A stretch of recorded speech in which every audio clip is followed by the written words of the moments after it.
Nous sommes dans le cas Sudal Cosmétique 12, épisode 3, mission 2. L'entreprise cherche à savoir comment elle va financer son investissement de 25 000 euros. Dans l'hypothèse 2, on envisageait un financement par emprunt. En effet, l'entreprise souhaite emprunter 20 000 euros avec un taux d'intérêt de 5% sur 5 ans. On a vu qu'il y avait deux possibilités pour calculer le tableau de remboursement d'emprunt. Soit le remboursement est constant, soit c'est l'annuité qui est constante. Le premier cas du remboursement constant est assez simple. On emprunte 20 000 euros sur 5 ans, donc chaque année on va rembourser 4 000 euros. Donc on avait vu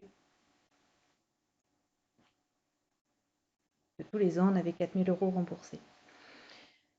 Ce qui nous permet de calculer le capital que l'on va devoir en début de chaque période. Première année, on devait 20 000 euros, on rembourse 4 000, il reste donc 16 000 à rembourser. L'année suivante, on aura remboursé 4 000 de plus, il restera donc 16 000 moins 4 000, 12 000 à rembourser. L'année suivante, 4 000 de plus ont été remboursés, il restera donc 8 000 à rembourser. Et enfin, la dernière année, il ne restera plus que 4 000 à rembourser. Les intérêts dus à la banque sont calculés uniquement sur le capital que l'on doit encore. Donc 5% calculé sur 20 000 euros, 20 000 multiplié par 5%, ça me donne 1 000 euros. La deuxième année, on ne doit plus que 16 000 euros à la banque. Donc on calcule les intérêts sur 16 000. 16 000 fois 5%, 800 euros. La troisième année, 12 000 fois 5%, 600 euros. Quatrième année, 8 000 fois 5%, 400 euros. Et la dernière année, 4 000 fois 5%, 200 euros d'intérêt. Ainsi, la somme versée à la banque à la fin de la première année au titre du remboursement de 4 000 et des intérêts de 1 000 va s'élever à 4 000 plus 1 000, 5 000 euros. La deuxième année, 4 000 de remboursés plus 800 d'intérêts, 4 800. Troisième année, 4 000 plus 600, 4 600, etc. On constate donc que l'annuité versée par l'emprunteur varie chaque année. Et on a vu que ça ne se faisait pas tellement comme ça dans les banques. En fait, on préfère que l'emprunteur rembourse une annuité qui sera la même chaque année.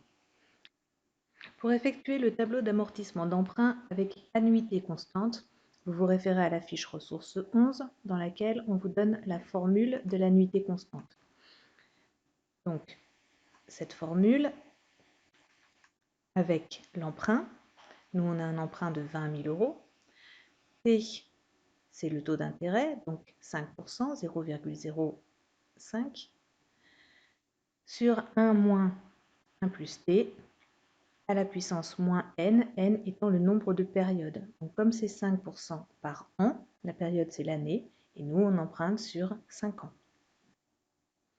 Donc pour taper cette formule sur votre calculatrice, vous allez utiliser cette syntaxe-là. On vient donc de calculer l'annuité constante, donc qui est de 4 619 euros. On peut donc la reporter pour chaque année. Notre capital de début de période, c'est 20 000 euros. Je peux maintenant calculer les intérêts payés sur ces 20 000 euros, donc toujours 5% de 20 000, ce qui me donne 1 000 euros. Si je verse une annuité de 4 619, alors que mes intérêts sont de 1 000 euros, comme l'annuité c'est les intérêts plus le capital remboursé, ça veut dire que le capital remboursé est d'un montant de 4 619 moins 1 000, à savoir 3 619,5 euros. Puisque je rembourse cette somme sur 20 000,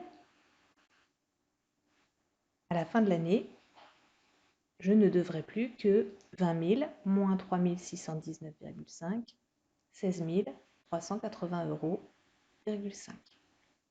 Donc, en fin de première période, c'est le même capital que je dois en début de seconde période.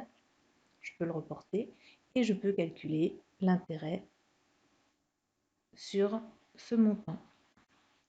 Donc 5% de 16 380, ça me donne 819 €. Je peux ainsi calculer le capital remboursé, sachant que l'annuité c'est 4 619 moins 819. On a donc remboursé 3 800 €.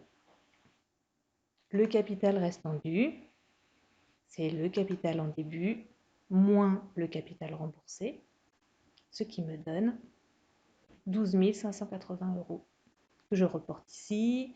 Je peux calculer les 5% d'intérêt, je peux calculer le capital remboursé, donc 4 619 moins 629, ça me donne 3 990,5 €. Je peux calculer le capital restant dû, 12 580 en début de période, moins 3 990,5 € de remboursé. Il me restera à rembourser 8 589,5 €. Je calcule les intérêts, ça me permet de calculer le capital qui a été remboursé et le capital en fin de période. Et ainsi de suite. Je calcule les intérêts et je vais donc pouvoir calculer le capital remboursé.